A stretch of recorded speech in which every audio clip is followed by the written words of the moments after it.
आश्रम आए हैं, आपको कैसा लगा यहाँ पे? एक तरफ तो आज का यूथ जो है वो वैलेंटाइन डे की तरफ जा रहा है और आज यहाँ पे मातृ पितृ पूजन दिवस हुआ, तो इस बारे में क्या कहना चाहेंगे आप? मैं आज मातृ पितृ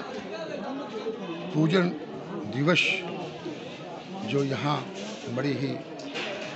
उत्साह के साथ संत श्री आसाराम जी आश्रम में यहाँ के भक्तों द्वारा मनाया गया है, उस पर मैं बहुत बहुत साधुवाद देता हूँ। और जो समाज सनातन धर्म और राष्ट्र विरोधी गतिविधियों में से सम्मिलित है, उसको भी यह सनातन धर्म का संदेश, जिसका प्रचार पूज्य श्री आसाराम बापू जी ने सारे विश्व में जन जन तक पहुँचाने का कार्य किया है, और जिनका आशीर्वाद से यह समाज जुड़ा हुआ है, तो मैं समझता हूँ अगर यह तत्व ज्ञान जिसके लिए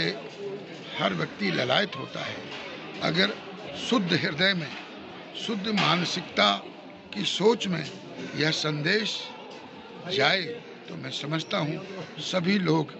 राष्ट्रवादी बन सकते हैं और सभी लोग ईश्वर प्रेमी, माता पिता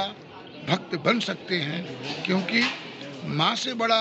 गुरु कोई नहीं है। माँ से बड़ा गुरु कोई नहीं है। जो सब कुछ इस माँ ने हमको बतलाया, जतलाया, सिखाया और प्यार और आशीर्वाद देकर इतना सुंदर शरीर, एक काया, कि माता पिता की देन है। उनके प्रति उन माता और परमात्मा में कोई अंतर नहीं है, कोई भेद नहीं है। तो इसलिए मैं आज के दिन सारी मानव जाति को, और विशेषतर जम्मू कश्मीर में जो लोग अभी भी उग्रवाद का सहारा लेकर इस देश को, इस समाज को नुकसान पहुंचाने का काम कर रहे हैं, मैं समझता हूं उनको भी यह ज्ञान अपनाना चाहिए, जिससे उनकी सोच बदले और वो मानव ईश्वर में ही परमात्मा का रूप है, ईश्वर में ही परमात्मा रूप है, यह मानते हुए इस समाज को नुकसान ना पहुंचाएं और इस समाज, इस राष्ट्र की विचारधारा के साथ चले। मैं समझता हूँ उनका जन्म भी सफल हो जाएगा। एक मेरा आखिरी प्रश्न और रहेगा कि 9 साल से हम देख रहे हैं, चाहे वो कितने अभिनेताओं को बेल मिल चुकी है और भी नामी ग्रामी राजनेताओं को बेल मिल जाती है, तो बापूजी को बेल नहीं मिलना, कहीं ना कहीं इसके पीछे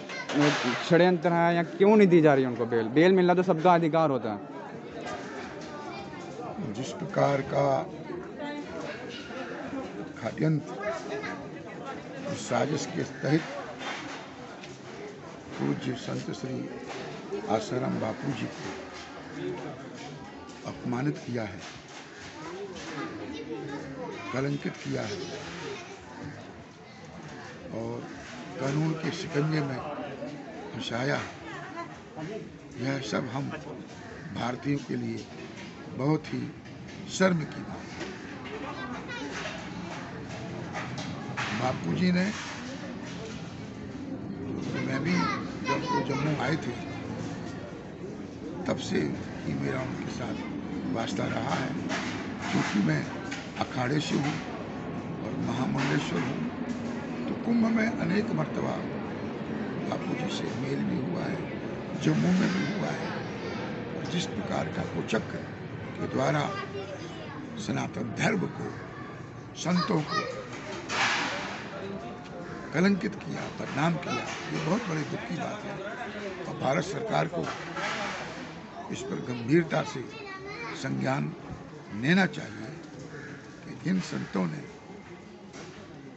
सदा से ही, ईश्वर ही परमात्मा का रूप है, मनुष्य में ही परमात्मा है, बच्चों में ही परमात्मा का अंश है, बच्चों में ही, बेटियों में ही माँ भगवती है, बेटियों में ही माँ वैष्णव है, सरस्वती है, जो सदा से यही संदेश इस मानव जाति को देते रहे हैं। मैं समझता हूँ उनके प्रति इस प्रकार का षड्यंत्र जो उस वक्त की सरकार ने कानून के शिकंजे में लाई है, ये बड़ी दुखदायी बात है। मैं पुनः भारत सरकार से अपील करता हूँ कि बापू जी के प्रकरण को देखा जाए, सुना जाए, क्योंकि इस प्रकार के कोई तथ्य नहीं है जिससे बापू जी कारागृह में ही रहे, परंतु जिस तरह से बना दिया गया है ये बड़ी दुख की बात है। मैं सरकार से अपील करूंगा, प्रार्थना करता हूं कि संत श्री आश्रम बापू जी को के प्रकरणों को पुनर्विचार करें और उनको जिस तरह से इसे जाल में फंसाया गया है उस जाल को काटने का कार्य करें। जय श्री राम। बहुत बहुत धन्यवाद।